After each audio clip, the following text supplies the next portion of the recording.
Hey,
what's up, everybody? You've got me, your host, Colin, and my wonderful co-host, Jose from El Tel Cockerel. What's up, Jose? How's it going, buddy? Not bad, mate. Not bad. All the better. Friday. It's quite warm here. Yeah. How many degrees? How many degrees Celsius we talking I know, today? you asked me that, and I don't know. I've not bothered looking. I just know it's warm. It's warm. I was out in it earlier. Bexhill current temp 24 degrees C. It says you guys got right now. Yeah, down here, but further inland. It's even further higher. From the coast. I get you. I know that up in London it was about 30 degrees about 3 hours ago. Yikes! Yeah, I forgot. It is coming towards evening for you Destiny guys now. 5. I don't know where Destiny 5 is at, but he's saying 30 degrees. Ooh, Destiny, man. Just wanted to say though, everybody, Talking Ball coming to you from Bexhill and Evansville today. Got the lovely Jose with me. Super glad to have him. Welcome in, everybody. And speaking of everybody, like you said, Destiny 5 is in the house. Big up, Destiny. Hope you're staying cool, man. It is definitely too hot to be out and about. Hopefully, as the sun goes down, everything cools down. Let me just share some breaking news. Yeah, of course. We got breaking news already. Yeah.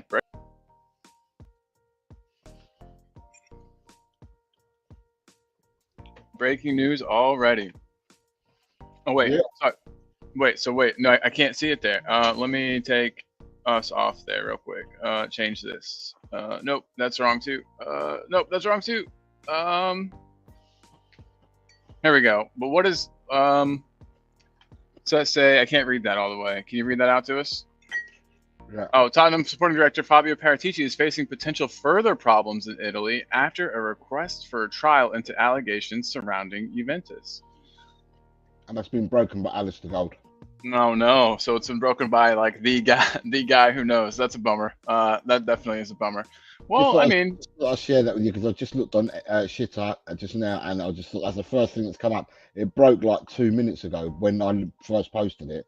Well, we're always. So 5 minutes. It's been posted 5 minutes ago. Sheesh. We're always talking about Paratici cooking. Maybe he's cooking a little too much, but was his only mistake not doing it out in the open, as these recent Premier League moves have shown us. You know, who knows? But yeah, hopefully it's not a big deal because, you know, all of his wrongdoings aside, I think Paratici's been a integral figure in Tottenham and the new look Tottenham and us bringing in some of the players we brought in recent windows. So hopefully he still gets to, you know, continue at the club in some capacity because like him or hate him, he's helped the club. I truly think so. We got Shimtan in the house saying good afternoon, Mr. Colin and Mr. Jose. Hope you're doing good today. 29 degrees today here in the exotic location of East London. Well, man, yeah, stay cool, buddy. That is no temp to be out and about. That's what I keep saying. Just stay inside, stay cool, stay in the shade. Yeah, I'm glad you're here, Shimtan. And look, he didn't call either of us the boss today, so I don't know who's in charge. I don't know. I don't know who's in charge today, Sham 10. But we've also got Audio Artisan in the house saying afternoon chaps and chat. Along with Graham, Spurs GCTV. Look at that.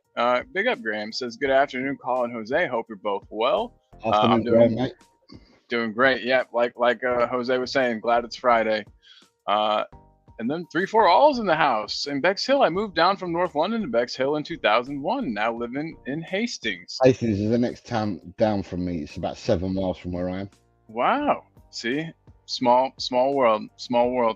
And then Audio saying, yeah, Amanda Stav. How do you pronounce her last name? Stavely? Is she joining the crew? And that's the lady who had all of the interest, the business dealings with Newcastle. Is that correct? Yeah. Yeah. What do you think about that? I mean, before we get into talking about anything important, do you think that that's a possibility? Would you be okay with that? I mean, I don't know what her role. What did she do at Newcastle? Yeah, exactly. She from what I heard, she was just in charge of, there was some like investment, into Newcastle, and she kind of oversaw that big lump of money that was invested. She had something kind of to do with that. She put money in. Yeah. But she pulled out 500 million, so $500 million she pulled out. So I don't know how much she put in there.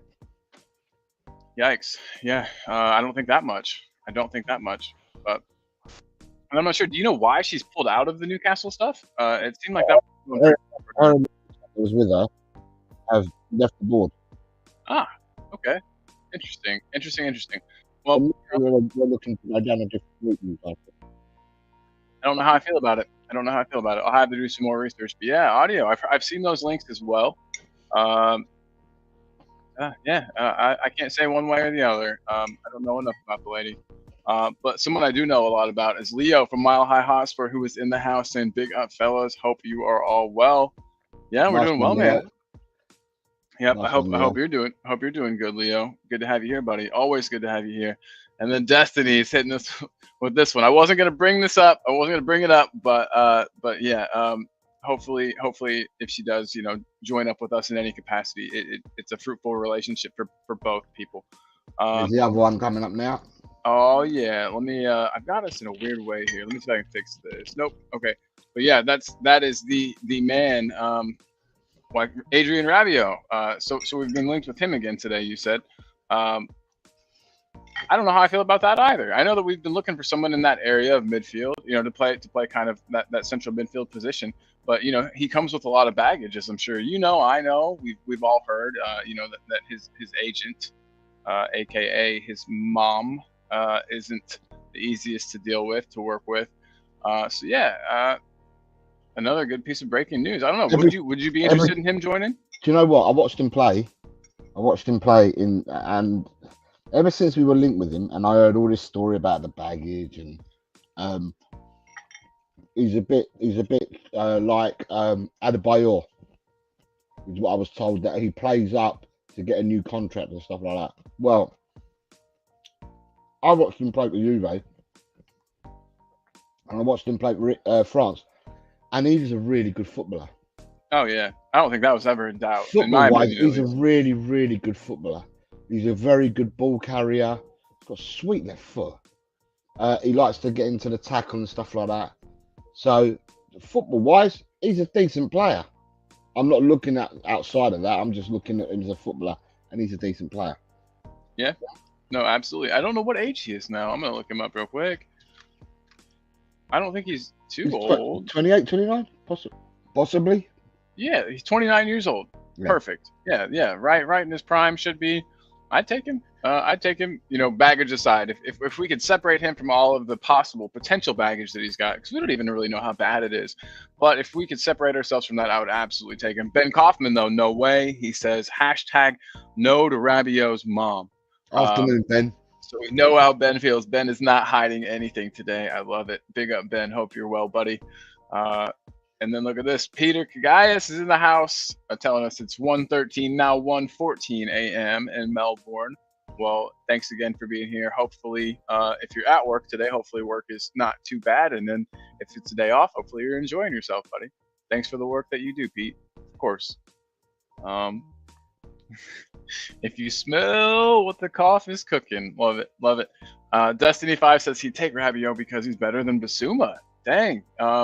Yeah, I would agree with you. But whenever Basuma came, I mean, he was the dog's bollocks, man. He was supposed to be the next big thing, and he surely that just shows how much Basuma's stock has fallen. Destiny says Rabiot's mom will meet her match when she meets Levy. Love it.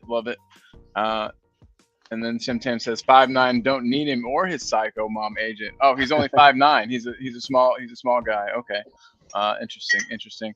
And then Audio saying every time he's seen Rabiot play, he's been trash. Never seen him dominate a game. Dang, that's completely opposite of what my main man Jose just told me. I don't know who to believe. I trust you both.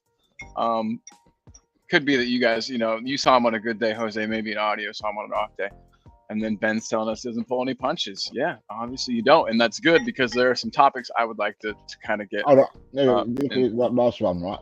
I've got him in Twitter. Look at this on Twitter. What you got now? Hold on, let me get this comment out of here. Let's see. How did I do that a second ago?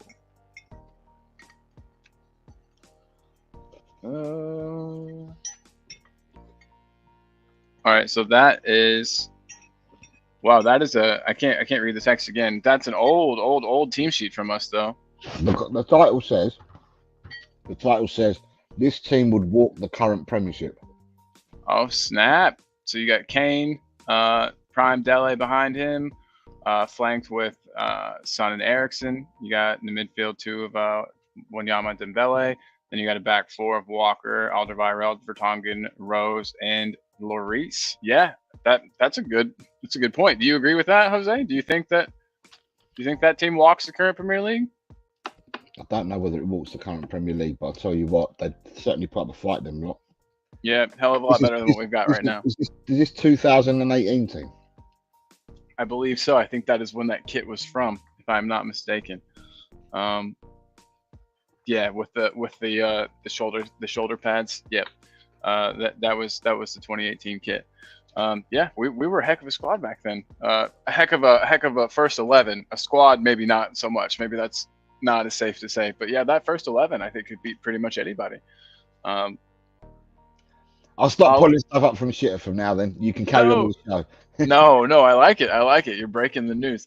Ben's been a member for 4 months. Big up, Ben. He's saying, hey, showing off his member chat. Big up, dude. Thank you so much for continuing to support the channel. If anyone else would like to become a member, the link is pinned. Taking a little break for a while, but I'm back. Planning to do some more members content. And yeah, so glad to be back. And Ben, thank you very much, my friend. Destiny saying the good old days in reference to your picture. Love it. It sure was the good old days, man. We were really high flying. I was excited for every single match. Didn't care who we played. Always thought we were going to win. That was a fun period of time in my time supporting Spurs. Scott M's in the house though. He says it's like many of the links we have. Rabiot's better than what we have, but I don't want him. I think we need better than upgrading in our poor players. We need City, Liverpool, Arsenal level. Interesting. I mean, I agree that we should be, competing with those guys up there. I do think Rabiot gets into some of, if not all of those teams. Maybe not as a guaranteed starter, but they would absolutely have him in their in their squad, I think. But that's interesting, and yeah, I agree. But I wouldn't mind him, provided that the baggage isn't as bad as it was made out to be at points. But big up, Scott. Glad to have you here. Mark Cook in the house. Woo. And then, hi, Mark. Yeah, big up, Mark. Hope you're doing well. And then look at this. Ben Kaufman is saying something, Jose, that I think you're going to agree with big time here. He's saying, give me a proper player. I want Federico Chiesa. I was telling Colin just before coming on here about Chiesa, and I said he's a top player. And he's not injured because he played 31 games last year, so he's over his injury. He would be an amazing addition. Well, see, I'm going to have to do a little bit more research. I always tell people I'm not going to sit here and pretend to you like I know more about a player than I do. So after this show, I will be educating myself on some Chiesa, and I'm excited for what I'm about to find. Shemtan, though, says that Chiesa, Eze, and Tony is what he wants out of this transfer window. We'll get back to this transfer window promise we will. But real quick, before it gets too far away, it's already in the rearview mirror. I want to talk a little bit about the friendly versus Hearts. I liked what I saw. I think a lot of people liked what they saw. Some people didn't, and we'll get to that in a moment. But Jose, if you had to give me a one-sentence synopsis of the match, what would your one-sentence synopsis be? I can let you think on that for a second if you'd like. Eye opener. Eye opener. Nice. I would agree. I thought we learned a lot, especially with seeing a lot of players we don't normally see, seeing players in positions that we wouldn't normally see them in due to just necessity. But we have gotten to see a lot of players that we weren't exactly expecting to see, maybe that we haven't got to see. Real quick, two more comments here. Mark Cook says the least we can do is sign someone who gets us off our seat. Absolutely. And Scott, as Ben will know, we have to do more than ask, is he better than Brian Hill? No, you're 100% right there. Absolutely, Scott. Absolutely. But yeah, anybody in the chat too, if you want to give me your one-sentence synopsis of the friendly, I thought the friendly went really well. I thought we saw about as well as it could have gone. Obviously, there were some chances missed on our end. There were some chances missed on their end. This is the first friendly of a preseason.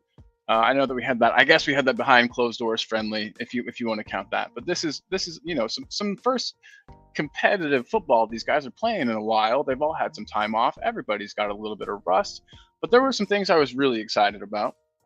One of them was Archie Gray. I thought that he looked really good, and I'm excited to see how he does against stronger opponents. Obviously, that we've got a friendly tomorrow versus QPR. Do you expect that we're going to be seeing a lot more of Archie Gray, this whole preseason, Jose? Do you think we're going to see more of the fella? Yeah. By the way, I'm doing a watch along tomorrow for that QPR game at 2:30, so half an hour before kickoff. Let me get that image get it out there now. Yeah. So that's on Tel Cockerell tomorrow at 2:30. Everybody, make sure you are over there giving it a watch. What it will be interesting for me. There it is, right there. Yep, everybody. QPR are different to Hearts, obviously. But what will be interesting is from the players. I don't think we're going to have any players back tomorrow that we didn't have against the Hearts game. I think it's going to be the same 27-man squad. I agree. I think so. Barring any injuries, right? What was interesting about the other day is that barring the players that are out injured and players that are yet to return from the internationals, two players that weren't added to the 27-man squad the other day were Brian Hill and Sergio Reguilon. Because they're not injured. But he didn't bother playing them two at all, or picking them two at all for the Hearts squad. So it'd be interesting what happens tomorrow. But what I will say is, for tomorrow's game, it's pre-season, so it's going to be interesting. Does he start with the majority of a what looks like first team players, or does he mix and match in two halves? Because it seemed to be that there was more first teamers that played the first half than what played the second half the other day. Fully agree. Yeah, definitely. So it'd be interesting to see what he does tomorrow. Does he do that again, or does he mix and match? And I think I'm being harsh by saying first teamers, because I think whoever's in the squad next year will be a first teamer. It's a good point. That's where we need to get to, like everybody else. Whoever's in the squad is a first teamer. Whoever's in your 25 is a first teamer. Yeah. So I'm being a bit harsh by what I said and the words that I used, but it'll be interesting to see what happens tomorrow on team selection and who plays. There is a little bit of a rumour because Will Lancashire came off the other day. He only played 22 minutes and came off and was replaced by Lecho Veliz, who in turn played 15 minutes and then was replaced by Dane Scarlett. But I thought Lancashire would come off because he was injured. Really? I didn't see. I hope that's not the case. And I didn't hear anything about that. The way that they and obviously, what does the commentary team know? But the way that they phrased it and the way that they had kind of presented it was that it seemed like they had gotten him his goal, time to get on another young striker, see if they can, see if they can do something, what they can prove, what they can show. And that's what I'm hoping it is. But obviously, we don't know. You could totally be right. But the rumour is that Lancashire starts tomorrow. I hope you're right. God, I hope you're right. That's what the rumour is. The rumour at the moment is that Lancashire starts tomorrow. I hope you're right. And Audio Addison says here, Villiers looked well off it. He really did. I hope Will Lancashire starts tomorrow. That would be absolutely phenomenal. And then will lead me to one of my other questions I was going to ask. But just overall, I mean, you were of course, I think like everybody else, happy with his performance, right? You saw the promise that everyone's been speaking about with that boy for a long time. I haven't been able to watch. I haven't had Spurs play. I haven't watched many of the the matches for the youngins. But I'm guessing this wasn't your first time seeing him in action, Jose. Seen who in action? Will Lancashire. I've seen Will Lancashire. Right, so I said on the stream yesterday or a few days ago, I have seen the youngsters play, right, but not as much. And I'm not going to say that I've seen them play as much as Dave Harris from the Irish Hotspur, Adrian from Spurs Diehards TTID. I'm not going to say that I've seen them play as much as they, because I don't have Spurs play. But when I get the opportunity, I have watched them play. I've watched them play in the under 18s and I've watched the under 21s play, right? I also watched them the year before play as well. So I took an interest the year before as well and watched them play. So I've seen a bit of them. I'm not going to say I've seen every game, and a full 90 minutes here and a full 90 minutes there. I've seen them play. And from seeing them play, Lancashire, right, so it's interesting because Lancashire's path was, apparently he was at Arsenal. They got rid of him. Sheffield United, I think, took him. And then we paid 2.1 million or whatever for Lancashire. Lancashire looks a really good striker. Now, I know we were in Premiership 2 and Man United won Premiership 1, right? But regardless, you would have played 18 to 20 teams. They've ended up winning the league. They've ended up winning the cup. And Lancashire scored like 20 odd goals or whatever it was he got last season. The kid can score goals, but it's a bit like Harry Kane. Harry Kane didn't have the numbers, right? I don't think Harry Kane had the numbers that Lancashire's got in the unders, right? And Harry Kane didn't do it at many clubs. And I don't know where the coin turned for Kane. Sherwood gave him his opportunity, and I don't know where the coin turned, because he didn't pull up trees, it didn't light up any lights or traffic lights or anything at all when he's away. But he's come back and look at what Harry Kane ended up doing, because he got given an opportunity to play football in the first team, and then he went on from there and grew from there. Lancashire could be that guy for us, but without a loan. But it will remain to be seen, because obviously in the pre-seasons, if you Shitter yesterday and the day before was saying that the youngster that's most impressed in the training in training was Will Lancashire. That's what I had heard too. Yeah. So by rights, you've got to see a bit more of him. And as I said, the word on the street is that he starts tomorrow against QPR. I hope you're right. I would love to see more of him, and just to be able to give myself a more fleshed out opinion of what he is and isn't capable of. Like Leo says here, we played good, but let's not get too ahead of ourselves. We played Hearts. Holla at me after QPR. I will mention that we didn't just play Hearts. We beat Hearts 5-1. I don't know how much more you can do against a team. I mean, you can only play who you're up against, and we battered them, at least scoreline wise. So I think, it is only Hearts for sure. And I will holla at you after QPR for sure.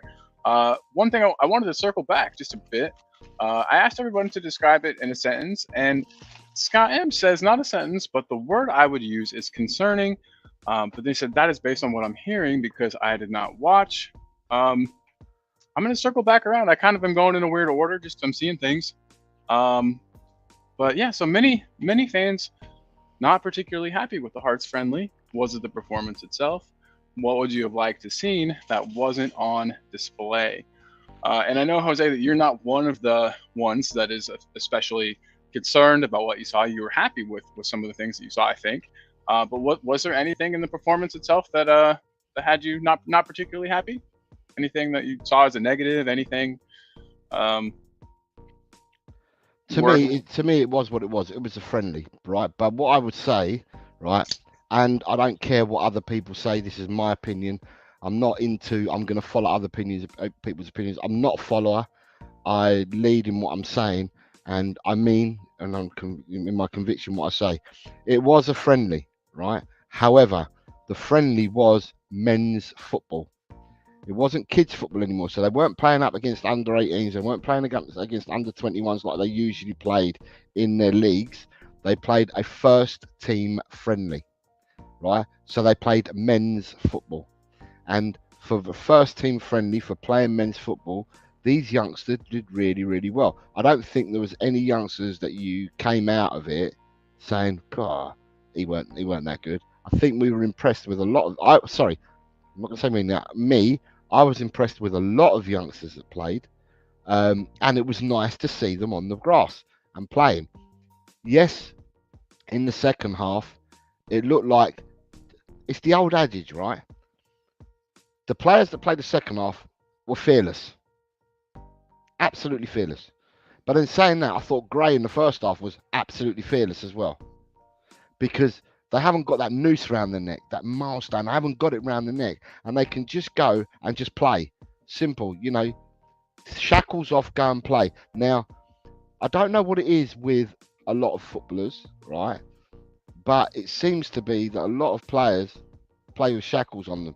And when the youngsters, you let go of youngsters, they don't play with shackles. So you then go and look like, you then go and look at the likes of Yamin Lamau, Nico Williams, and then you start looking at Jamal Musiala, Wiffa. You start looking at all these youngsters that are playing at the moment, are really top drawer at the moment. They play with no fear. They haven't got the baggage in their heads yet. At the end of the day, it's really, really, really important that we don't go back to that we what we need right is we need footballers to be allowed to express themselves on the pitch, and it seems like the youngsters express themselves because they don't have baggage, right? Football is becoming very, very robotic in the sense you got to stand there, you got to be there to receive the ball, you got to be there when you pass the ball, you got to do this, you got Don't to do make that. any mistakes, because if you Don't make do a this, don't mistake, do you're out the next match. So a lot of the flair players and the people without fear have gone out of the game. And what we need is these players to return back to the game. And that's what I want to see. I want to see players come back to the game. And youngsters, at the end of the day, love it or loathe it, I would prefer to watch people that are not shackled play. I 100% agree, and I think it's like you said, these players that do have the shackles on them. I think they're too worried about losing their spot. I think they're too worried about making a mistake, doing something wrong, not being picked the next week. Whereas these younger guys, they don't really have a cemented spot in the first 11. Whereas the established guys are playing to not lose their spot. These younger guys are playing to earn one. Therefore, they're going to take more risks. They're going to be more adventurous. They're not going to be as afraid. I think you're 100% right in that assumption, or that that I think you made the correct. You're seeing things the way I see them, at least, and I think that's why Postecoglou favors young players. I think that's why Pochettino favored young players, because they don't go out and play with fear. They'll go out and do exactly what's asked of them, play as hard as they can, and yeah. So yeah, I fully agree. I think that we're going to see a lot from these young players this season, and it seems to be the model this summer. You can't deny it has been by young talent, and I don't think we're buying it all just to pad our youth teams. I think we're going to see a lot of these guys this season, and I'm excited to see what these players can offer. with this no fear football that you're talking about that we saw yesterday, 2 days ago. Wow, I thought it was just yesterday. But Scott's laying out some of his concerns, and I just want to get through these. These make sense. It seems like we came out with the same tactics we had last year, leaving wide open at the back, which led to multiple chances. I like Wiener. I almost said Wiener there. Wiener, Basuma, Johnson, Solomon, and Kulu all poor, showing similar issues they had last year. And then finally, fans going over the top with praise for players that are clearly not part of the solution going forward. And then there's some back and forth in there between people, just about enjoyment and things. But yeah, I see what you mean, Scott. But I think there were way more positives than negatives, and I do encourage you to watch it. At least watch the second half if you want some excitement going forward. Some of those youngins really were a lot of fun to watch. Also, we have Kate from Just a Girl Who Loves Spurs in the house. Big up, Kate. Nice to have you here. Kate saying worst player on the pitch was Emerson, and oh God, are you correct? What was he doing whenever he gave the ball away? That little, I don't know, whatever he was trying to do there, being clever, led to him being forced to take his pass too quickly, or he wasn't ready to take the pass, gave it away. Goal ensued. That wasn't good. But yeah, Emerson, you'd better hope that that Milan was not watching. Wait, he's going to, is it Inter or AC Milan that he's going nowhere at the moment. I'll tell you what, okay, listen, I'm going to be fair to Emerson. That's the only mistake he made, was led to their goal. All right. Other than that, he didn't put a foot wrong after that. But that one mistake that he made wouldn't bump up your price now, would it? No, if you're haggling about a price, I would just send him a clip of that. I'd be like, here. Yeah. So, but the what I will say is, the bid that's come in from Milan is absolutely, it's derisory to say the least.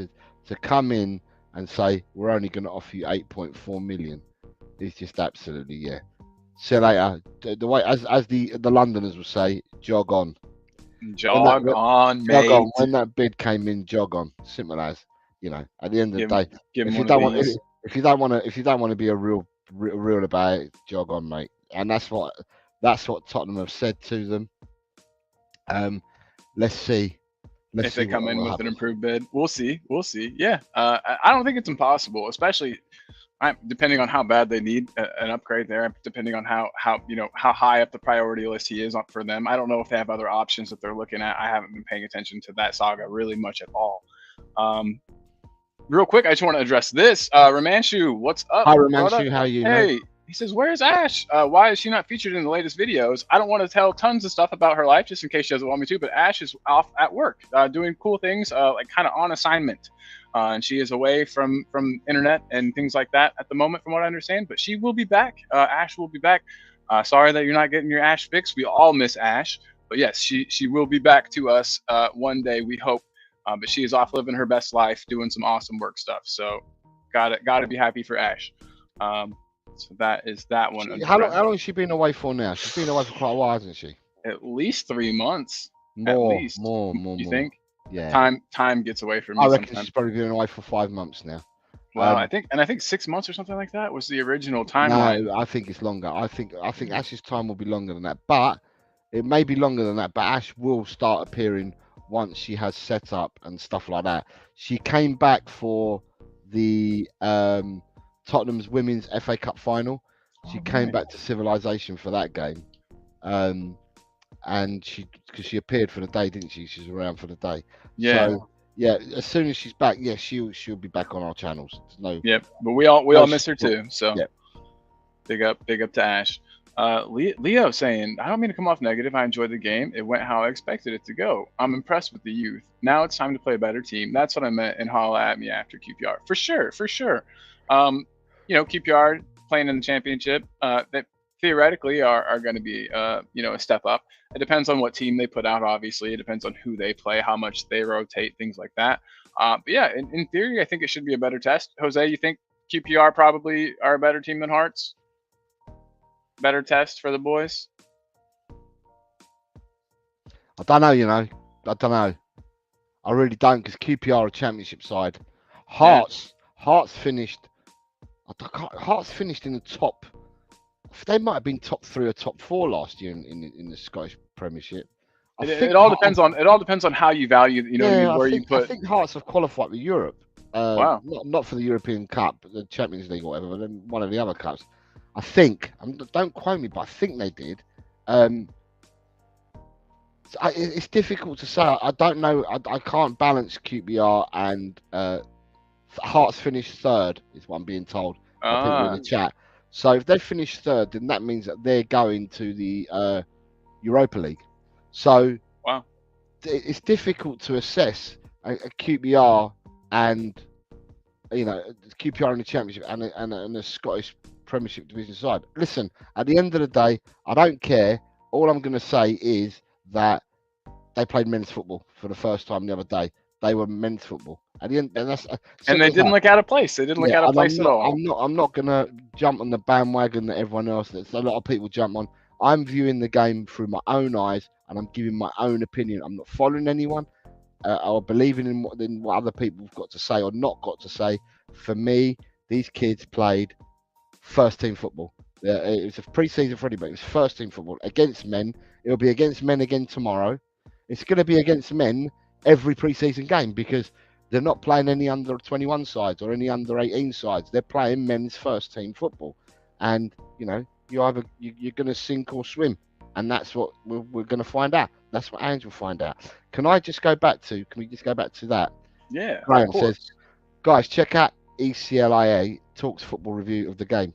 She is a United fan, but interesting to see someone else's opinion. Her name is Alice Abrahams. I am subscribed to her Manchester United channel. I think I know who you're talking about. I'm going to look her up just to make sure. Alice Abrahams, she's got over 80,000 subs. She's really good. She's all about Man United. But she has talked about the Archie Gray signing. Yeah. She talks. But there's a different channel called ECLA. On Twitter, under her own name, Alice Abrahams, she talks about the youngsters at Tottenham and how she wishes, and this is her opinion, she wishes that Man United had got Bergvall, Archie Gray, and Mikey Moore. And she's also done a bit on Lancashire as well, and Donnelly, and that. So yeah, she's a really good. She's a really good YouTuber. She's predominantly Man United, but she does talk about other clubs as well. And on ECLA, she talks about loads of different clubs. But on her own channel, who I'm subscribed to, her name is Alice Abrahams. For those that don't know. Wonderful. Yeah, it's great content. I have seen her. She's ever since she did that video on Archie Gray, she's kind of been floating around Spurs Twitter. That's where I've seen her. Yeah, great stuff. Chris Lonnie, big up Chris, by the way. Always good to have you here, Christopher. So Ange told us last year. Oh, my bad. I didn't mean that. He wants attacking fearless football, and if mistakes are made, he'll take the blame. And I love that. We've had managers in the past who,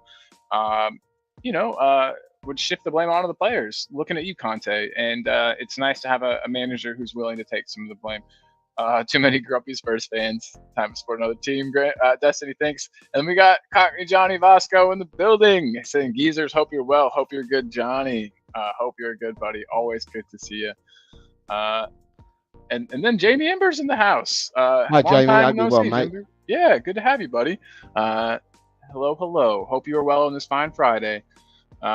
Scott, being honest, is not negative. You are correct. And we love you here, Scott. Your opinions are always valued. Romanchu's saying, I think Conte made us play with shackles on because he had defensive players like Højbjerg and Dyer. Ange has a better team than Conte.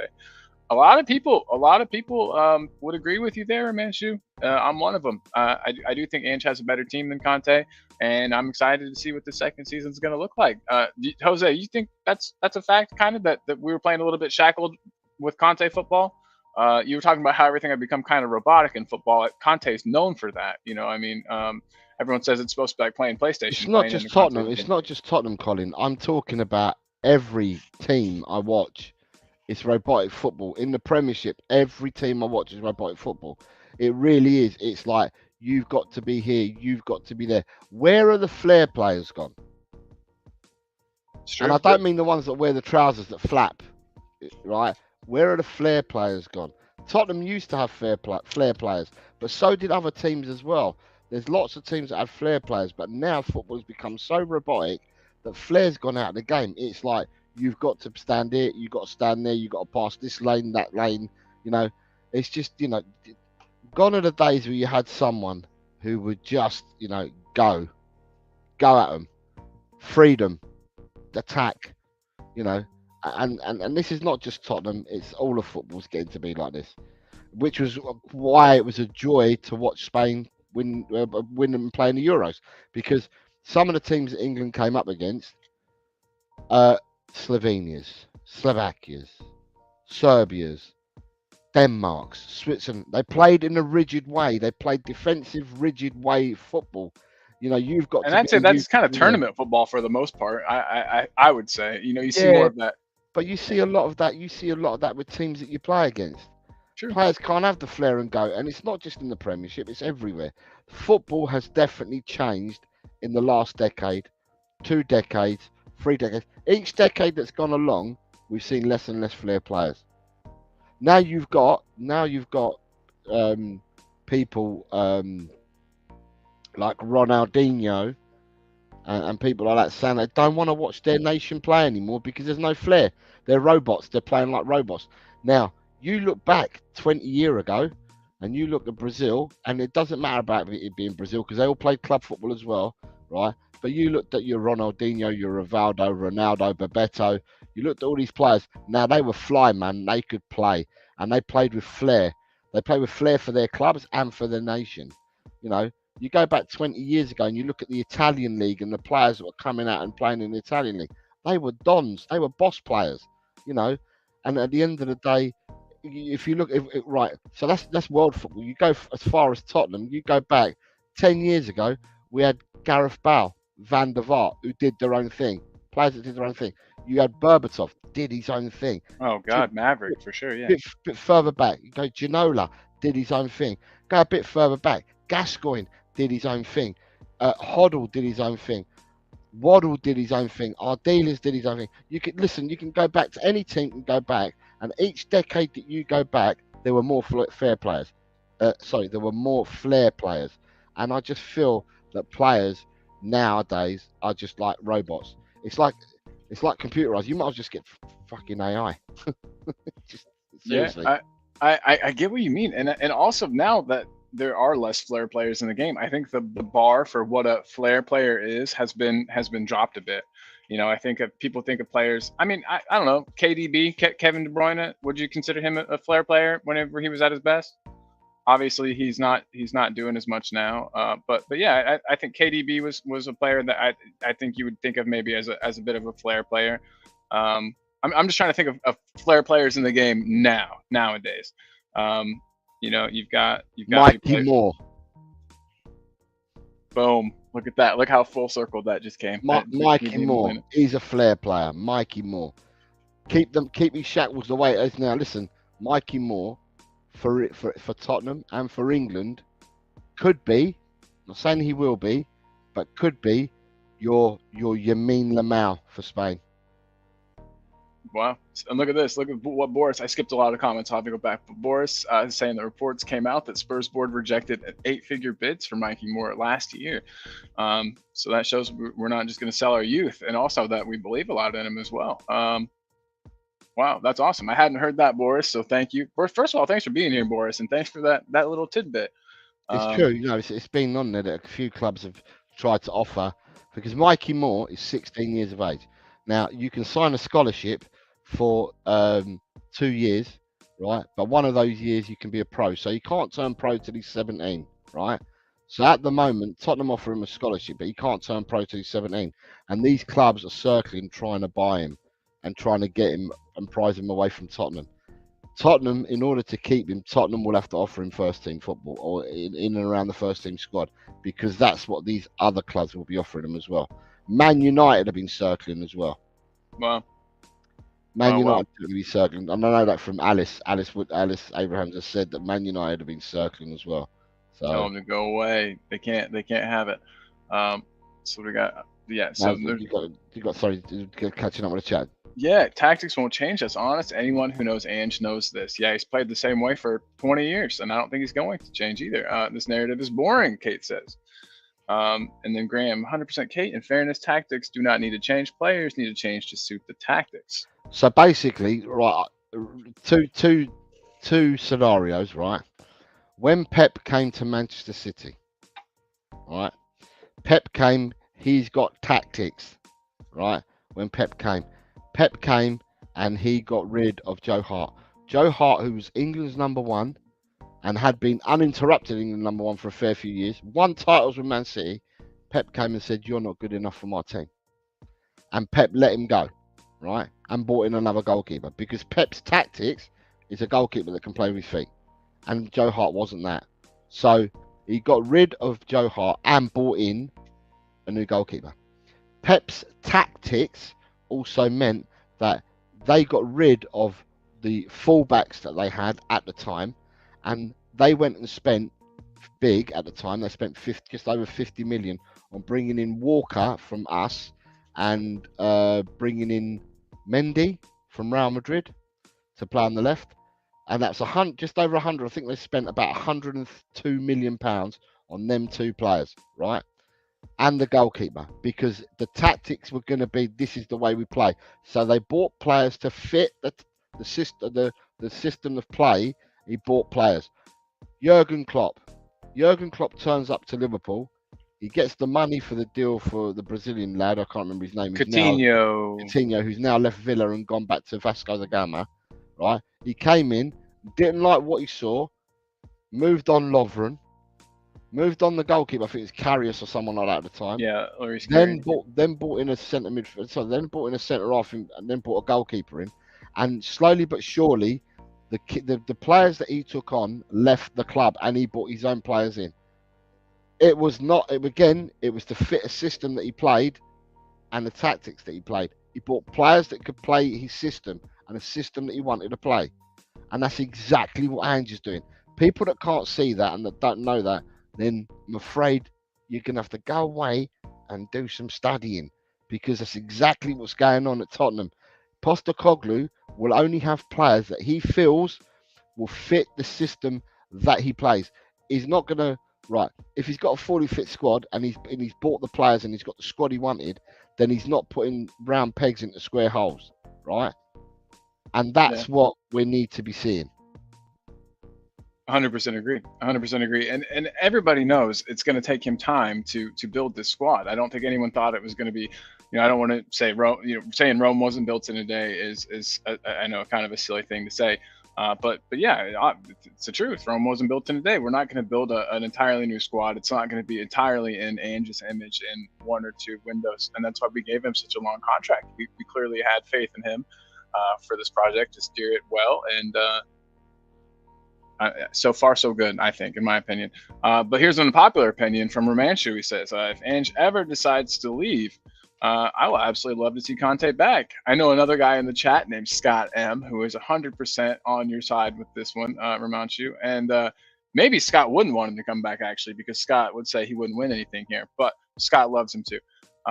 Turkey. Oh, sorry, having flashbacks. Yeah, Shimtan, I know. Euros are over, but it's Tottenham time now. But yeah, always good to have you. What else we got? Oh yeah, her channel at this point is pure Spurs fan. Love it. Daniel Coy's bigging up everybody. Big up Daniel. Yeah, good to have you here, brother. Alice is great, very knowledgeable and fair. She deals in facts and stats, not feelings. We could use more of that in this world. I'll say I deal a little bit in feelings myself. I'm trying to change that. Pete, love this one, saying, love Ange's tactics. If you can't handle the heat, get out of the kitchen. I love that. That's how I feel as well. It's gonna test some people's resolve, I think. I really do. But I do think that once we kind of weather maybe a little bit of a storm, as we adapt, I think everyone's going to be very happy with what we see. She's asking, do we think we'll get Eze? If yes, then as a Cole Palmer role, that was hard to say, and left wing or a proper number 10. that's the beauty of it, Ramanchu, is that he could play in either one, and I think equally as good. I do think we'll get him too. I think that there's been way too much smoke around this. Supposedly, we've agreed terms with the player. That's a really good sign that that we've already been talking to his parent club, Palace, that things are moving along. I think we'll get him personally, and I unfortunately think he's going to be like the big signing of the summer. Jose, do you think we're gonna grab him? Don't know. I really think we will. I really do. I don't know. There's a lot of people circling around him. Oh, are there now? Yeah. I thought for a while it seemed like we were the only very interested club. There's clubs. Listen, it won't just be Tottenham looking at it. There'll be a fair few clubs. At the end of the day, I don't know. It's really weird because I don't know who. In all honesty, we're all playing guessing games here. We're Definitely, we're looking at loads of these people from Twitter and all these ITKs everywhere, all feeding us information of this, that, and the other. We don't really know what's happening. We don't really know who we're going for until it actually happens. So, Eze's been a name on the lips, but so's Dan Miao of Brazil. He's still on our lips, and it was 12 years ago. Saido Berahino, again, the little bear, yeah. Saido Berahino's now become a professional golfer, but, he's still on the lips of people. So, yeah, at the end of the day, I don't know. I'll just wait and see when the player signs and he's got his top on and he's at the ground. He's at the ground or he's at the training ground, wherever it is. He's through the doors at Tottenham with a top on. Then that's when I'll go. Yeah, we got a player. Other than that, it's all crap for me. I'm afraid. No, we're being linked with the whole world.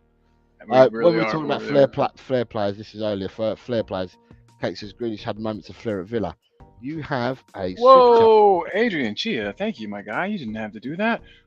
So discuss. Football's not boring if you keep winning. Shoot. So I think you're probably referring to some more like defensive managers, some styles of play that aren't as like front foot gung ho attacking football, and then saying if you keep winning that's not boring. Do you think I'm probably reading that correctly, Jose? What's that? Discuss football. Football's not boring if you keep winning. Yeah, it's not. If you listen, in all honesty, right, the first 10 games of last season, right, the 8-2 that we had, the 8 wins and 2 draws, we rode on the crest of a wave, and football weren't boring because we were winning. Really, we were masking shit, but we didn't care because we kept winning. Sure. And so yeah, you're quite right. Football's never boring when you keep winning, even when Nuno was there and we won the first 3 games 1-0 and one or two were penalties and stuff like that, and we were top of the league, we were playing absolutely negative football, but we didn't care because we were winning. So yeah, he's quite right. Adrian Chia is right. Football's never boring if you keep winning. But to flip that, you kind of mask the negativity, the bad performance. You mask it because you keep winning. Yeah, football is a thing of emotions too. I mean, so yeah, the happiness, the elation, the happy emotions from your team winning can kind of cover up to some of the boringness, if you will. I will say though, okay, so let me put it to you this way. I'll kind of flip the question a bit. Had England won the Euros, I don't know. Did you think England were boring at the Euros? I'll put it that way. Of course they were. But they were winning. But they were winning. No, they weren't. They drew games as well. Okay, that's fair. They drew games. The only team that won all their games was Spain. Other than that, nobody won all their games. France drew games to get to where they got to. Germany drew games and then lost to Spain to where they got to. So you're looking at it really. England drew games. They drew 2 group games. They must have drawn a game to win on penalties. Yeah. So if they had won out though up until the final playing that style of football, I would still think it was boring, personally. But yeah, that's partly because I have no real connection to the England national team. If it was the United States and they were winning, playing some of that type of football, you're right. I wouldn't be bored either. So that's a good point, Adrian. Thanks again for the super chat. And that's something I'm going to have to kind of put on the back burner, think about a little bit more, because I'm very staunchly, I really like attacking football. I really do. Whenever I've, first started following Spurs, that's what it was all about. That's what really drew me to Spurs. And seeing football, the football being played being completely different to what it originally was when I really got sucked in, is hard for me. It is kind of boring to me. It isn't as much fun, but I do love to win. Who doesn't? I want to see Spurs win things. I want some trophies. I want some of these players that deserve trophies to get trophies, and I don't really care how it's done at the end of the day, as long as it's not money, done with money made off the backs of people who are, being exploited or taken advantage of. Anything else is fine, even if it is boring football, I guess. But yeah, so I hope that answers your question, Adrian. And if not, we can come back to it. Ramanchi's saying, I've seen a lot of the U21 games last season, and I absolutely love Tyrese Hall. He is a lot like Bissouma. Interesting. Do you know much about Tyrese? Yeah, Tyrese Hall plays in midfield. He's a youngster that won the under 18s title or cup or whatever, and then got promoted to the 21s and won with them. He's young, Tyrese Hall, but he looks like a proper footballer. Again, another one that looks a really good footballer. The one thing that we've got at the moment is we've got lots of kids coming through that are really good. Now, at the end of the day, it's being really, really clever, right? In the sense of, who do you keep to put into the first team? Who do you keep at the club for a further year in the unders? And who do you let go out on loan? And I find here's the banner I was going to use for that. Yeah, I find that we probably might have more younguns, right, going out on loan. We might find. I'm not going to say it's definite. We might find a lot of the younguns going out and getting themselves loans to Championship. Sorry, not to Championship, to League Two, League One, and possibly Championship, depending on who the players are, because it'd be better for their careers at this point than sticking them in the unders, because they're too good in the unders, right?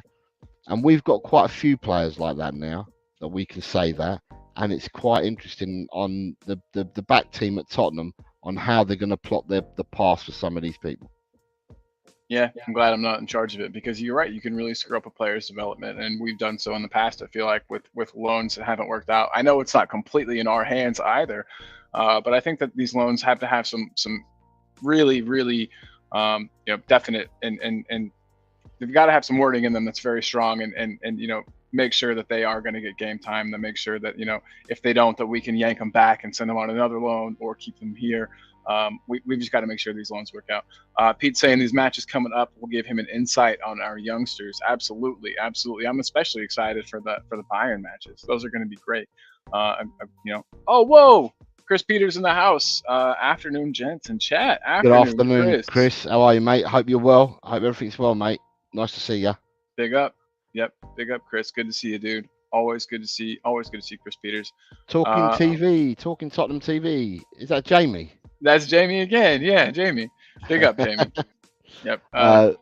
Swap's here. Ooh, what's up, Swap? Hi, Swap. Hope you're well.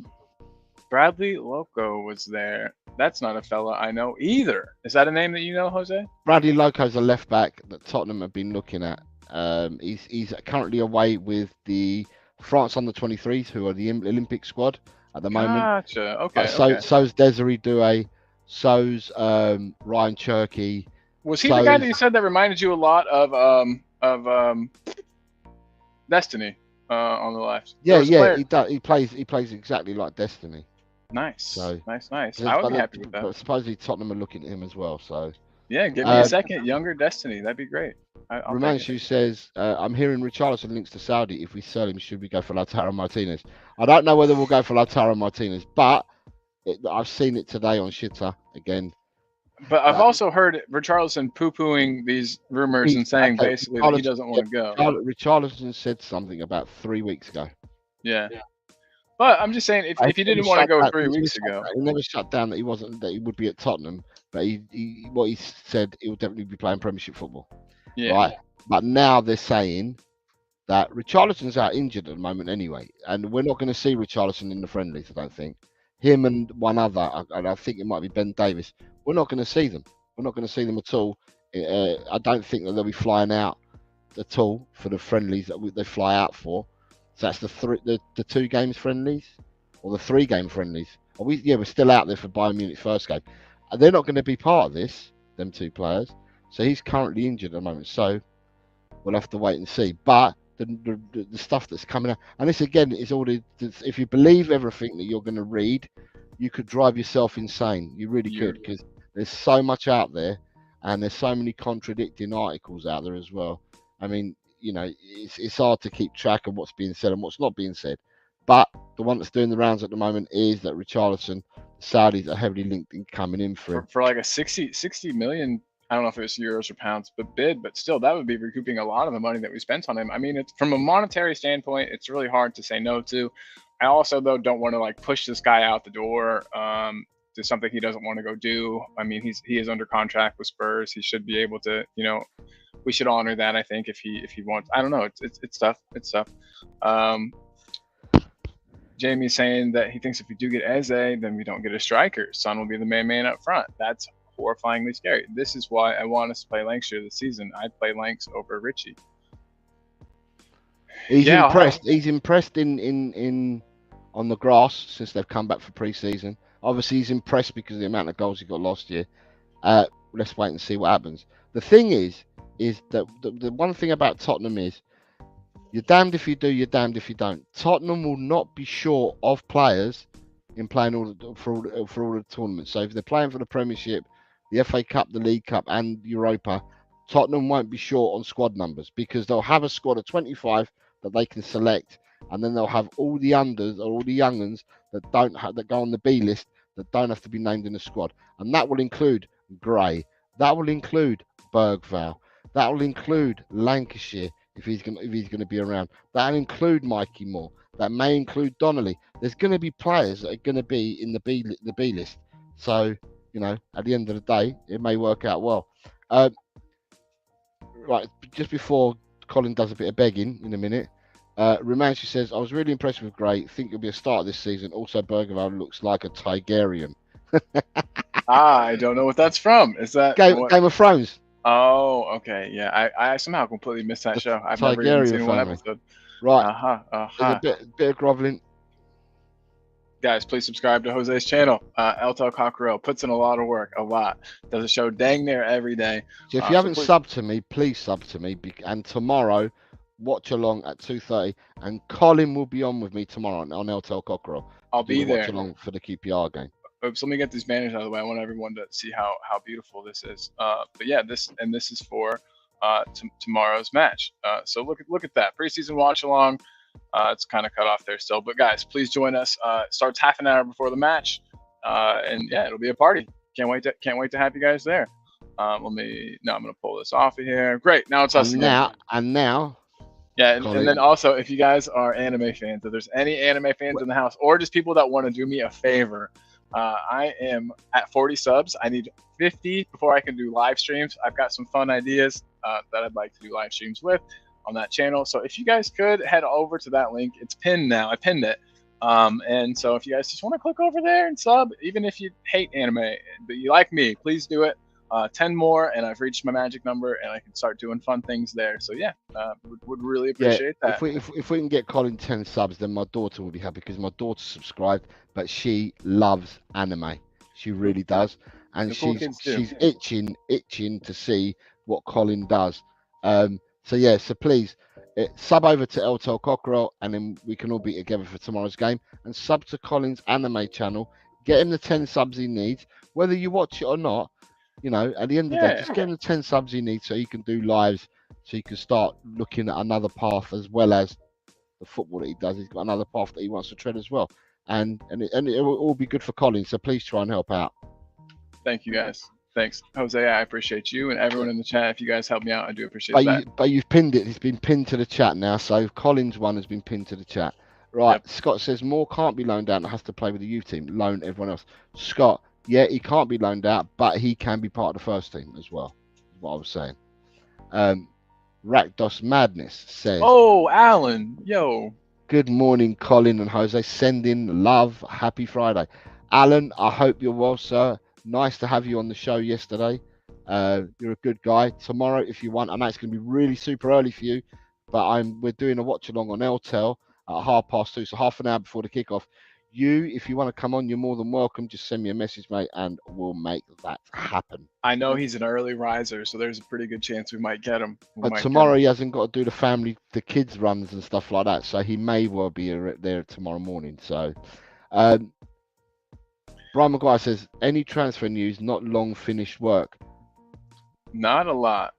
Not a lot. Just the news for Charleston. You know, the Saudis being after Charleston for 60. There are some more. I think I've seen. You know, did we mention more Chiesa links today? Have there been more links with us in Chiesa, or is that... the only link with Chiesa is that Tottenham have matched the salary demands that he had at Juventus. And it appears from the Italian sides, from all the reports coming out from Italy, it appears that 25 million euro will get you that player. 20 to 25 million euro will get you that player, which is extremely cheap for a top footballer. And please don't be fooled about his previous injuries, because last season he played 31 games. So he is back from injury. Boom. And what'd you say his stats were? Something like 10 goals in like 31 appearances, 1 and 3, something like that? Right, 9 goals in 31 and 2 assists. Yeah, that was his season comeback from the injuries. He will be even stronger this time round. Remind me if you know, what kind of injury was it? Was it something? I think he might have had an ACL. Shit, that's not good. But he came back and played. That's the thing. So and science is different. It's not like getting an ACL injury 10 years ago. Put it this way, Neto's injuries. Neto's far more injury prone than Chiesa. Yeah, but when you're talking about Chiesa, you're talking levels. All right. Chiesa is levels. So Tottenham can get Chiesa in. That would be an absolutely outstanding purchase. There are levels. Come on, Don Paratici. Right. See what you can do. Don Paratici, who's in trouble, like I said earlier. I know. Scott M says, I know we will have to keep Bergvall and Gray, but I would loan them as well if I could. I wish you would have seen him the other day, Scott. It's opinions. It's opinions. For sure. Adrian. Yo. Good afternoon, Colin and Jose. I hate shopping. And he's saying hello to everybody else. Boris says, yes, 60 million to the Saudis. Daniel says, I'll sub to you because it's Colin, because it's you. Shentam, I would believe that Colin, but we both know that intern Mr. Madness and junior assistant Colin do all the work. And they'll tell Sweet Lodge. Sweat Lodge, he's calling it. They'll tell Sweat Lodge. Yeah, okay. Saying we do all your work. That's not the case. Jamie Umber says he's subscribed to both. Thank you, Jamie. Very kind of you, mate. Thanks, brother. And then Scott M saying, yes, but Moore is not ready to play with the first team. Let's get him the game time he needs with the youth. He is ready to play with the first team, mate, in my opinion. If you don't give them the chance, they'll never be ready. The players that play for Spain were given a chance. That's why they're ready. If they're not ready, if you don't give them a chance, they'll never be ready. So, yeah, for sure. Moore will be in the first team, getting 10 minutes here, 15 minutes there. That's what I was thinking too, Pete. And end of matches, seeing things out. I'll sub, even though anime is shit, mate. Thanks, Daniel. I appreciate you. Like I said, mute the channel. Where are you? How many are you on now? What's your number? I'll have to check. It says, I would love Chiesa, quality player. I bought him on my FIFA career mode, 18 goals and 11 assists. 47. Sorry. Are you guys doing a football fantasy league? Yes, Jamie, I will be doing a football fantasy league. I'm going to be doing it, and I'm going to be posting it on my community page, and I'll do a show about it. But the 3 that I'm doing this year is I'll be doing a football fantasy league for everyone to enter. Because that's easy to run, because you just enter it and you do everything yourself, right? I'm going to do a predictions league that's done online, right? That runs a bit different to the way that I did it, because it actually penalizes you for goals and stuff like that. So if you are far out with your predictions, you end up losing points and losing goal difference. So I'm going to do one like that as well. And I'm also going to do the predictions league that we did last year. I'm going to do that. But unlike last year, this year, I'm going to run it from the show. I'm not running it from anywhere else other than the show. So, because at the end of the day, I've done so much chasing around, and putting it into groups and chasing people about. I will not be chasing people this year because it's a lot of work. If people come and do it, and come onto the shows on a Friday when we regularly do it, then fine. But yeah, I'll be running 3 competitions next year from Jesus. Eltel Cockerel. Busy man. And But look at all that work that Jose does for us. But one is the one that I'll do myself, which is the one I'll put the work and the effort into. The other 2 are slightly easier because I'll give you the links and the codes and that. You manage and do it yourself. Sounds wonderful. Guys, Illmatic. Jose's doing all this work for us, so let's subscribe to his channel and make sure we're reciprocating that love. Illmatic says big up from New York City. So wait, are you a Nas fan? Is that where the Illmatic comes from? I get it now. I didn't know you were in New York City. But it looks like we have a fellow hip hop fan in our midst, Jose. That's awesome. Fantastic. Yeah. Rakdos Madness says, Colin, I've subbed. I'm up to 49. Right. That's so incredible. If we can get one more person to sub to Colin's anime channel, which is pinned into the chat, you don't have to watch his channel. Yeah, he just needs to get to that 50 subscribers, and if he gets there, he can start doing live shows. It's what he'd like to do that. So if we can get one more person to sub to Colin, it'll be absolutely brilliant. Over the moon. I'll be over the moon. You need to keep checking just to make sure you got your 50. You're right. And one more thing too. Well, not one more thing, but another thing I wanted to talk about. Spurs wise, let's take it back to Spurs. So Ivan Toney, with clubs walking away seemingly, and his price looking to look like it's dropping. Do you think Spurs are positioning themselves to swoop in at the last minute and perhaps grab him as a late addition in the transfer window? And I guess it's mainly a question for you, boss. So I don't know. You got Rob Belcher says just stop by to give the thumbs up and laughing at certain comments. Now back to the RIAT Air Show. Rob, I hope you're well, sir. I hope you're well. Nice to see you there, and I hope you're well. You're now at 50. People are saying because Jamie subbed from his other YouTube channel, and Shemtam's telling you're at 50. If I was you, I'd start pressing the button. If you have to press a button at 50. Oh, I don't. Okay. Unfortunately, yeah. But you guys, 52. Jesus Christ! Thank you all so much. This is wonderful. Ilmatic says most deaf. There you go. Yeah, bro. While people are in a good mood, then, God, where's the? I don't even know where we've put it. Is if people are in a good mood, right? We've helped Colin out. Come over to Eltel Cockerel, sub over to me, and come and watch our watch along tomorrow at 2:30. Colin will be on, and I will be there. Possibly Alan, because Alan likes to get involved in watch-alongs and all things Tottenham. And yeah, let's see if we can make a show of it over at mine tomorrow at 2:30. I think it'll be a blast, guys. It's going to be a good one. Ilmatic has just subscribed to your anime channel as well. Damn, guys. Thank you so much for the love. I can't thank you enough. It's just something else I like. What my other love besides Spurs is anime, and I'd like to be able to talk about it live with people like I do with this. So getting to 50 subs allows me to do that. So thank you guys so much. I appreciate that. You will need to message me privately, right, to tell me when you're going to do your lives and that, so I can let my daughter know, because my daughter's really mad interested in it, and so will my son be, because my children all grew up with anime. And I've got children that are, my oldest is going to be 38 this year, and they've all grown up. They're older than Colin, and they've grown up with anime. I've got 2 children that are older than Colin, and one that's I think is a year younger than Colin, and then I've got my 2 young girls. But they're all anime freaks. So it's good stuff. They've all grown up with that. Pokemon, anime, bloody the good stuff. Yu-Gi-Oh and Dragon Ball Z, everything like that. Yeah, it's just absolutely mental. Good stuff. Good life lessons in those shows. When I next stay at my son's house through work, because I stay at his house, I'm going to take some pictures of all his stuff that he's got on his he's built cupboards and stuff like that, where he's got all his stuff and all his figurines and stuff like that. He's got everything. I've talked to you about this before, but he's got absolutely everything. He's absolutely mental. But there we go. But yeah, well done, Colin, on getting your 50 subscribers. Now back to Tottenham Hotspurs. Yeah, yes. You've got some subs. Jamie Ember said he subbed to you from both channels. Shimtam though said that's too much to ask because he's unsubscribing. You've asked too much of him. He's just joking, obviously.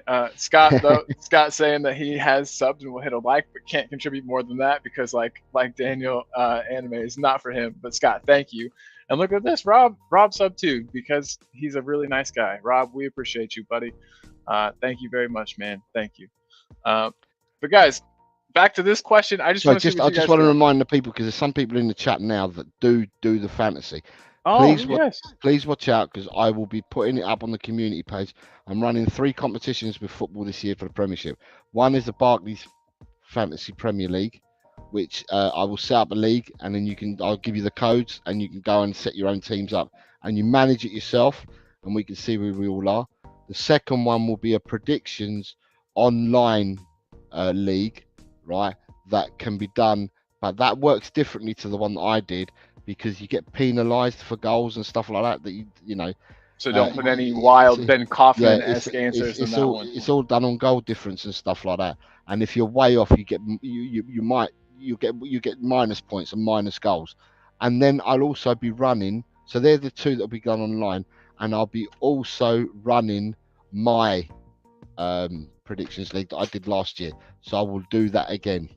Yeah. Sounds wonderful. Everybody get excited. It is always a very fun time over at El Tal Cockerel.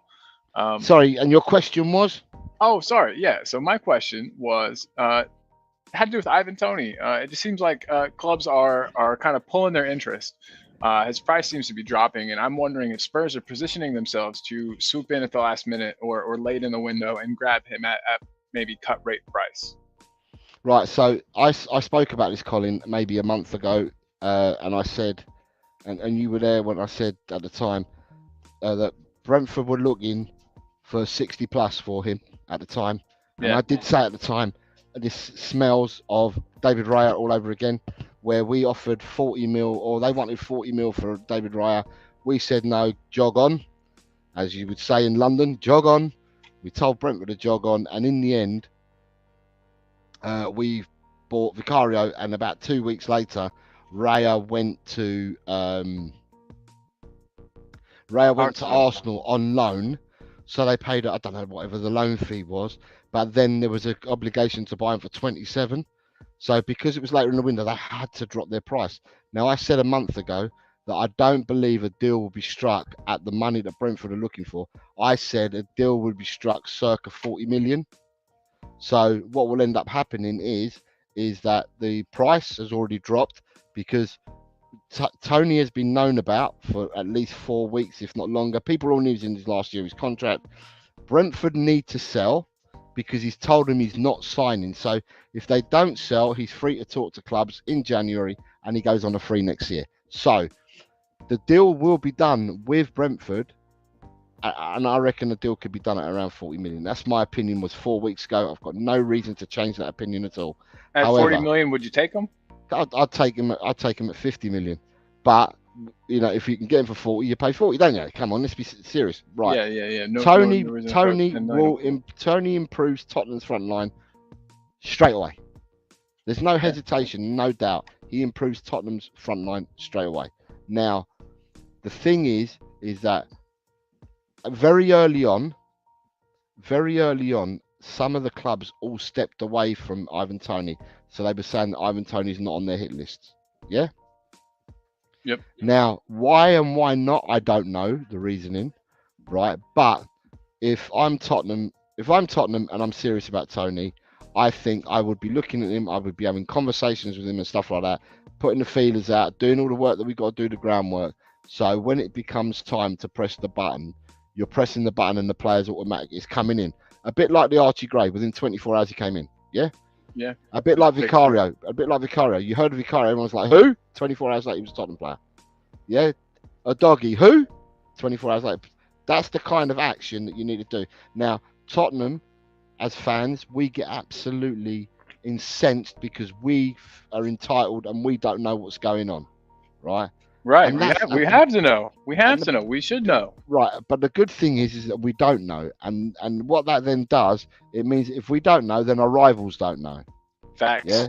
Yeah. And then like that, you can go in for a player unhindered, right? And without challenge, you can go and get someone because you haven't broadcast to the whole world what you're doing and what you're about. Do you know what I mean? So at the end of the day, I think that yes, he would be a great addition in my heart.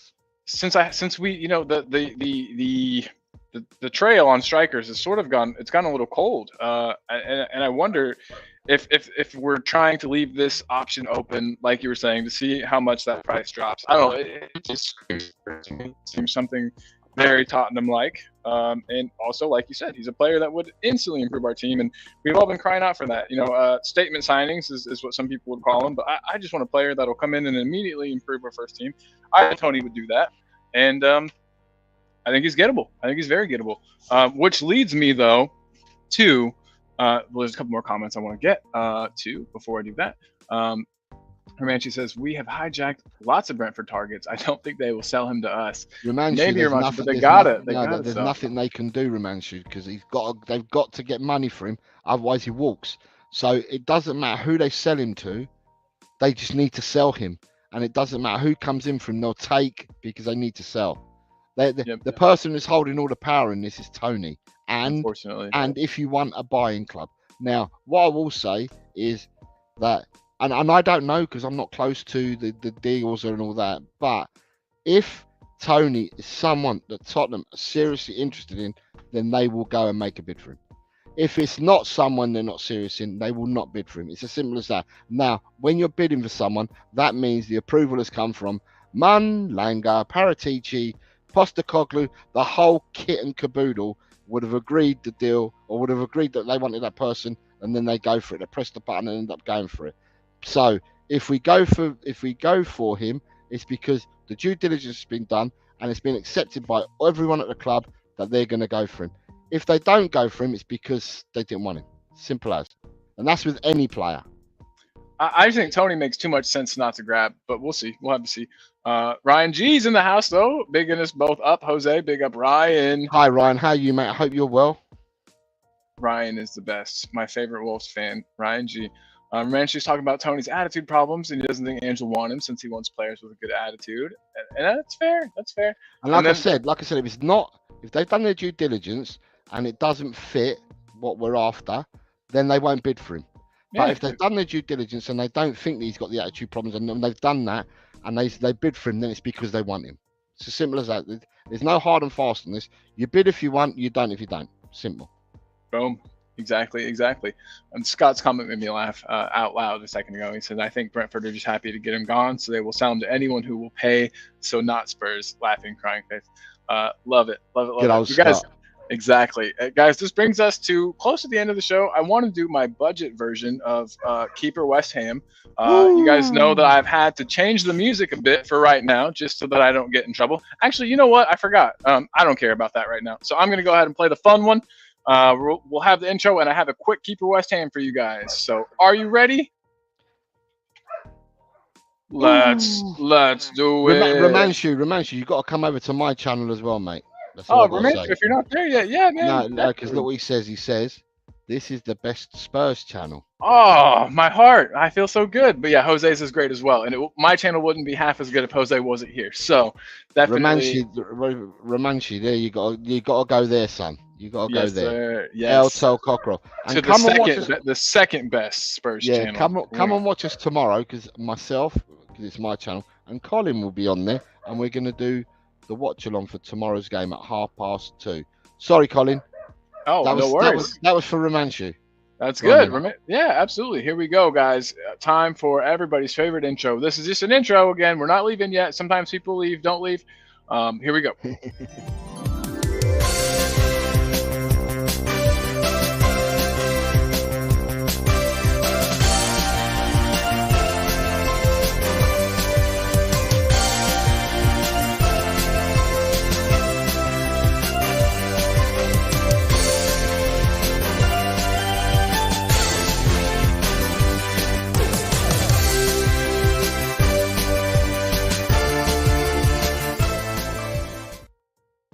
Everybody, sorry that it is dark in here. I had to turn off a light. It was getting very warm in my attic office. But welcome to Keeper West Ham, the internet's favorite Tottenham game show. We have been doing a keep, bench, or sell. Today is just a back to the back to the classics, keep or West Ham. But this is to the two strikers that I think that we have the most chance of nabbing this summer, and I would just like to know who you would prefer. Send one to West Ham, keep one at Spurs. We've got Jonathan David and Ivan Toney as our two choices today. Two, in my mind, very, very, very different types of strikers. Their play styles to me are in no way really similar to each other than that they both shoot the ball at the goal. There's just quite a difference between the two players. I would like to know, Jose, first, who you would have at Spurs. There's no competition, mate. No competition. Toney, yeah. Ivan Toney all day, every day. Yeah, your other guy's absolute. Well, I think he's crap. He's a glorified winger. I think he's Rashford, but worse. Or, you know what I mean? I just don't think that I don't think he's an out and out striker, and I think getting him would be disappointing. So I'm right there with you. To me, there's no competition. In all honesty, for me, it's Toney. Well, Toney's head and shoulders above Jonathan David. I know that their age difference, there might be a bit of an age difference of 4 or 5 years or whatever, but Jonathan David does nothing for me whatsoever. I've watched him play. He may have scored against lower league level French teams, right? But I've watched him play, and I don't see nothing in him. I really don't. I don't see much in him at all. I've watched him play in highlights in the Copa America. Didn't see much at all. I watched him play in the last World Cup. Big things were being talked about in the last World Cup, Canada. I didn't think that he did much at all in the last World Cup.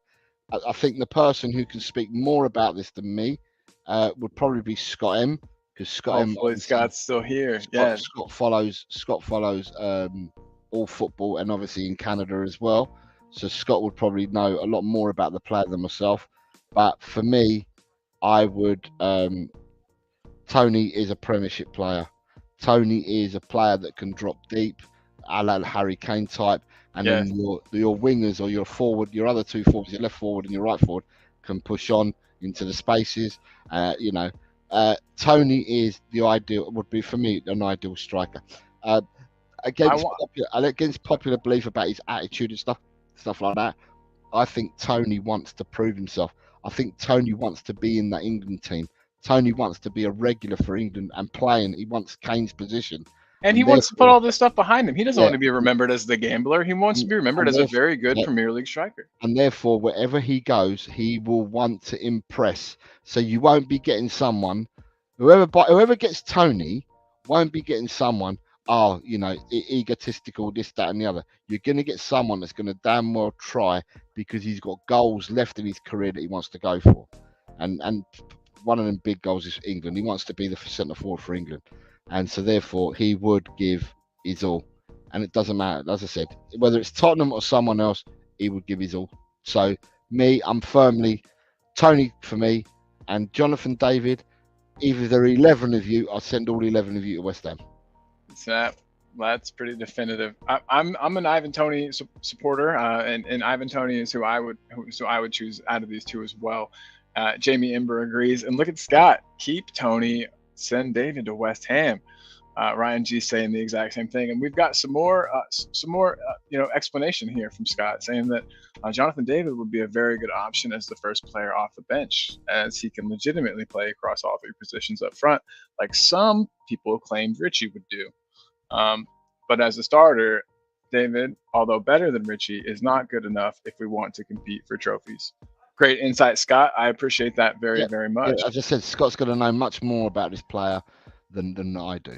And I thought, from what I had remembered, just from paying a little bit of attention to the Canadian national team, that he did, he was able to play across all the positions, that he was good on either wing, as good on the wings as he was in the center.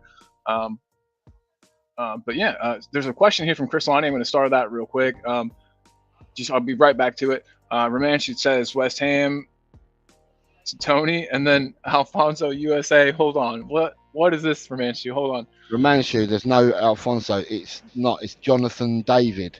Yep.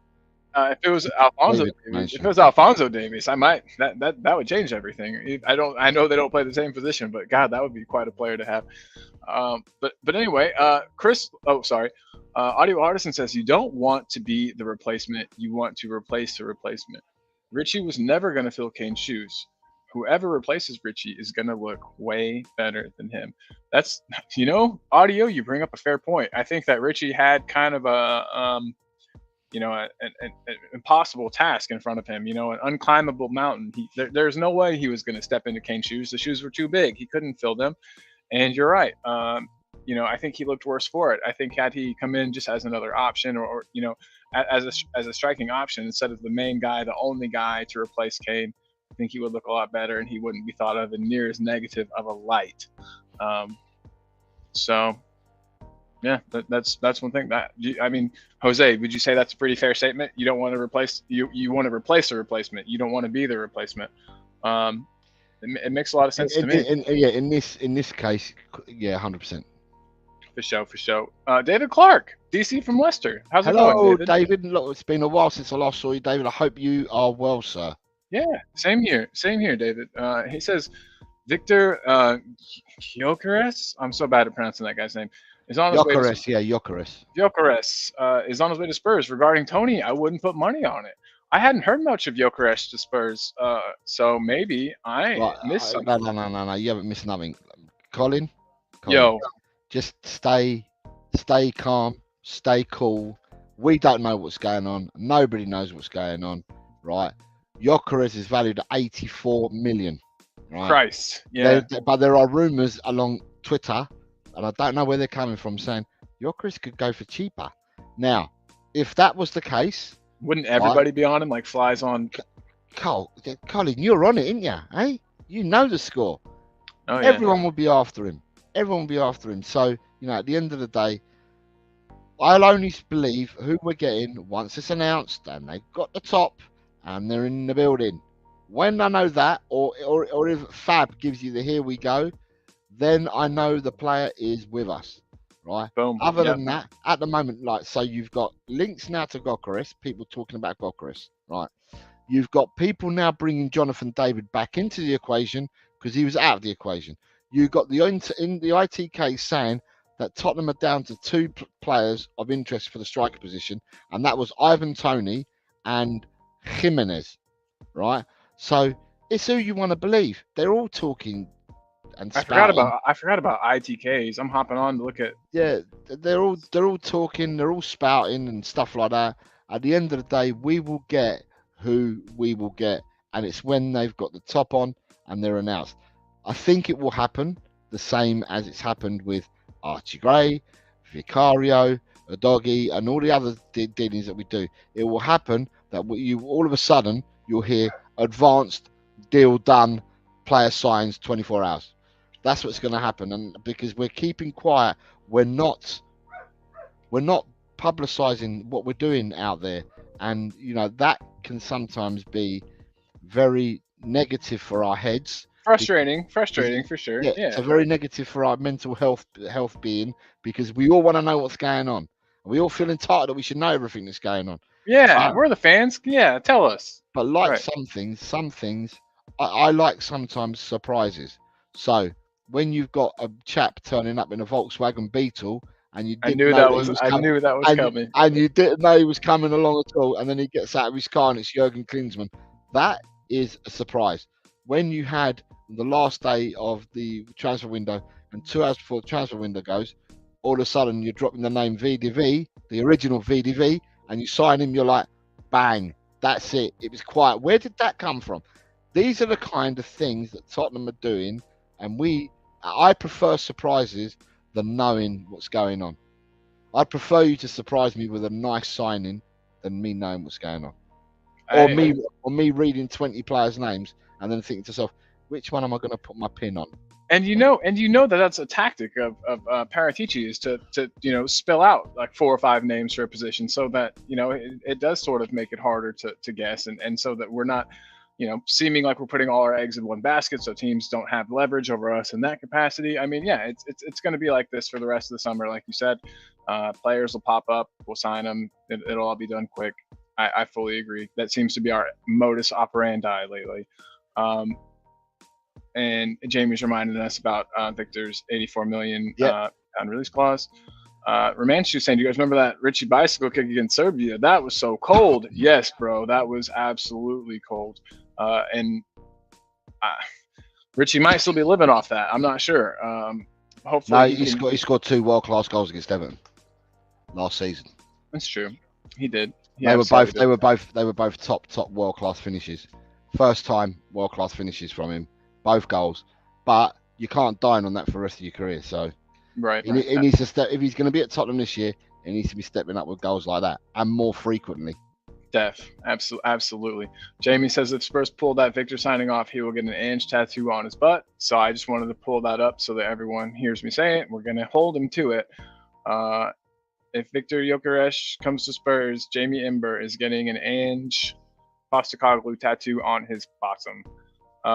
Destiny 5 is letting us know that Levy announced a new hotel deal. And then David says he's not doing too good. David, we hope you get better as soon as possible, man. I'm so sorry that you were having a bad time. We're thinking about you, man, and seriously hope that you get better soon. Thanks for tuning in. I'm glad that you're here. I hope everything goes well, David, on Monday for you, mate. My thoughts are with you, and I will certainly be keeping my thoughts with you for your appointment on Monday. Please let us know how you get on. Yes, sir. Yeah. Because we do love having you here. 100%. All the very best to you, David. Absolutely. And look at us, Ryan G's, and echoing that sentiment. It says, "Get well soon, David." Big up, everybody. It's a big family here. That's why I like it so much. Big family.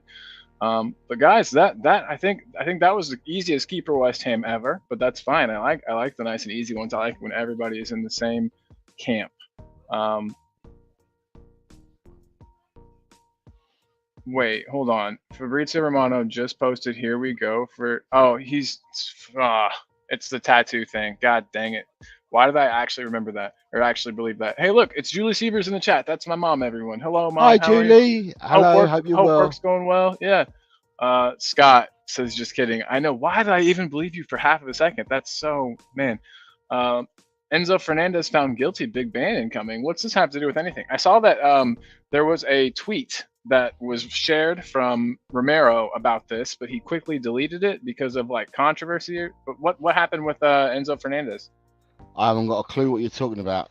Oh, okay. So let me see if I can find it real quick before we wrap up here. I'm about ready to call this a day because I don't have much more to talk about, and I'll just get ready for work a bit early. No worries. But so Christian Romero retweets, then quickly deletes Rodrigo de Paul's response to Chelsea players unfollowing Enzo Fernandez. But it's all in Spanish and I can't read it. But you could. Let me see if I can get you this link. Copy private chat. Paste. See if that works. Yeah, that should pull it up. Do you mind pulling it up and giving that a quick scan over for me in the private chat, Jose? Yeah. My favorite Spanish speaker on the screen with me right now. You are the man. So do you want me to bring it up on the screen? Yeah, if you could, that'd be great. Yeah. Let me move us around a bit so we can see it better, hopefully. Boop.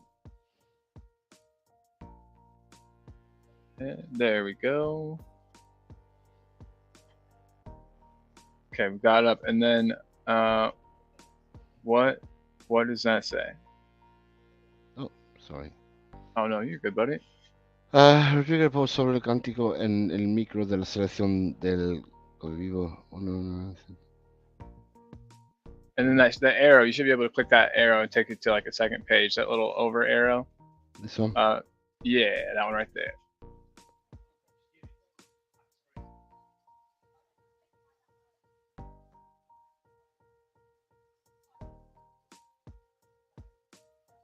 I saw something about this.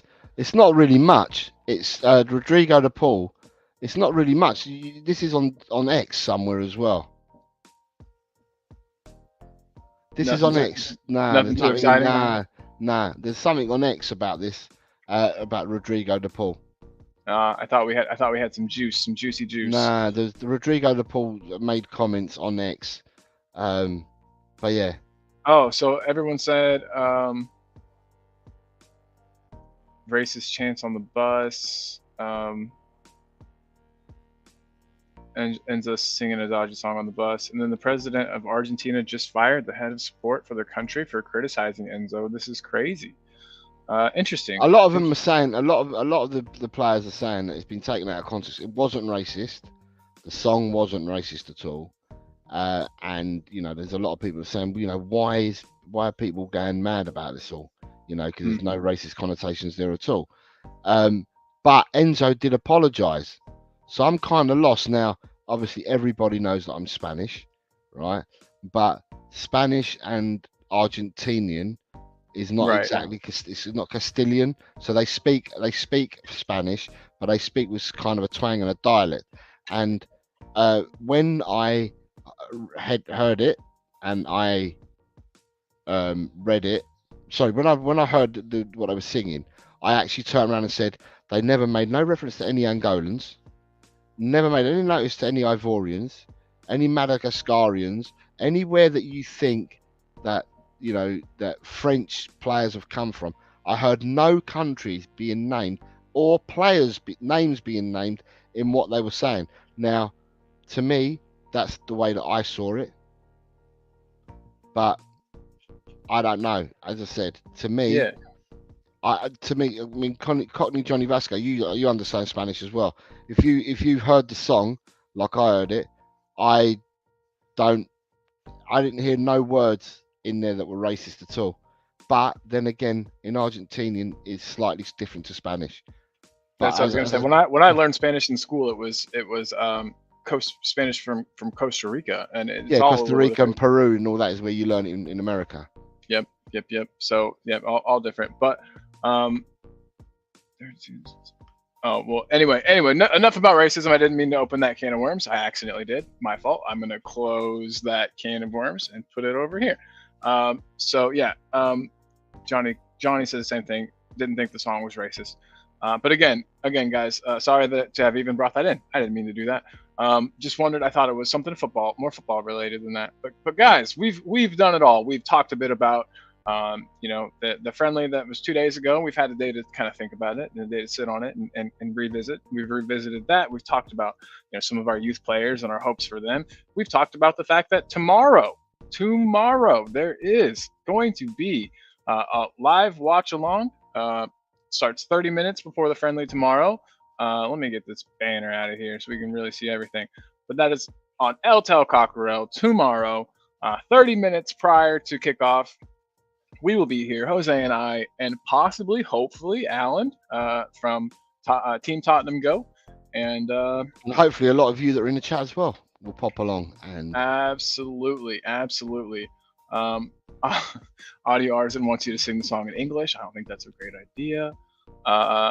Not today. Not today. You do have a beautiful singing voice, so I've been told. But yeah, guys, everybody, we've played Keeper West Ham. We've talked a bit about possible transfer stuff. We've got a lot done, and also it's just been nice talking with everybody. And you guys helped me get to over 50 on the anime channel. I don't want anyone to think I'm stopping doing this because I love Spurs. Spurs is got a huge place in my heart. I've got them tattooed on my body forever, and this will always be my thing. But yeah, I'm just gonna do some anime stuff on the side as well. It's just my other love. So thank you guys for allowing me to get that to get that going.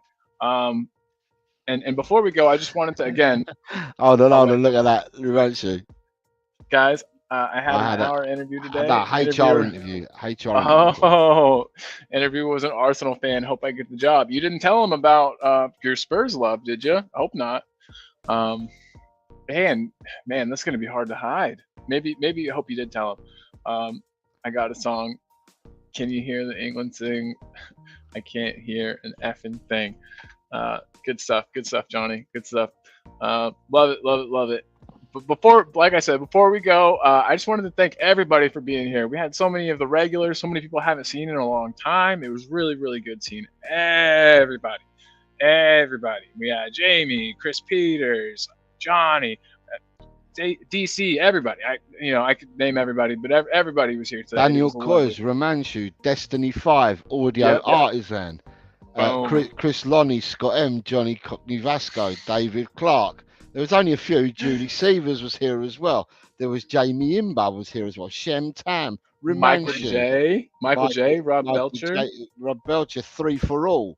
Ilmatic. You've got Adrian Chia, who did the super chat. Yes, I was going to bring up. Super chat as well was here. You had Rakdos Madness, Ilmatic, Scott M, Spurs Diehard, Swap, Brian Maguire, talking Tottenham TV. You had Peter Kagayas, you had Chris Peters, you had Kate from Just a Girl Who Loves Spurs. Boris popped in and said hello as well. Leo, Mile High Hotspur. Leo from the Mile High Hotspur was here as well. I'm trying not to miss anybody here. Spurs GCTV, Graham was here as well. Yes, and he said hello. Ryan G, if you haven't already said him. Ryan G, Mark Cook. Yes. There's quite a few people that we had on the show today, and of course we had Carlin and Jose. Yeah, and my lovely mom. If we didn't already say her, I think we did. I said your mum yet. Yep, wonderful. And guys, it's been great. And I wanted to bring up again, thank you to Ben Kaufman for showing off his 4-month member chat. Ben Kaufman, big up, dude. Appreciate you. And if anybody else wants to grab a membership, you can. I will put that link up next time. But and then Adrian Chia with the super chat. Big up, Adrian. Thank you. And then Chris Lonnie. Big up Chris Lonnie. We didn't really answer that question. I feel sorry. Does Tony have a good few years ahead of him? I have no idea, but 1,000%. I think I answered that, didn't I? With he's after his move and that and yeah. Right. Yes, sir. Yep. So we've got everything covered. All right. Awesome. Well, guys, I think we should probably. I think I'm going to play us out with. Do I still have it here? Nope. I deleted it. Well, I don't have a good outro video, so. But can I say? Everyone, thank you very much for joining Talking Ball today and listening to me as a guest today, and obviously listening to Colin as the host with the host. It'll be great to see you all tomorrow, if possible, on the watch along. And by what I will say is, it's brilliant, isn't it, chaps? We're going to have Tottenham to talk about again tomorrow because we've got another pre-season game. So everything went quiet for 5 weeks. We've now got Tottenham back in our lives. Let's look forward to it tomorrow. It's come on, you mighty Spurs, and in the big hands you trust. Yes, and as I will always say, be good to yourselves, be good to other people, and it'll just make your life better. I promise, guys. So have a great day, everybody. Thanks for tuning in, and we will see you guys tomorrow. Let me see if I have an outro video to play. And Romanchu, come over to Hotel Cockerel. Yeah, Romanchu, come on. And I'm going to play us out with the Keeper West Ham song again, because who doesn't love that? All right, so see you, everybody.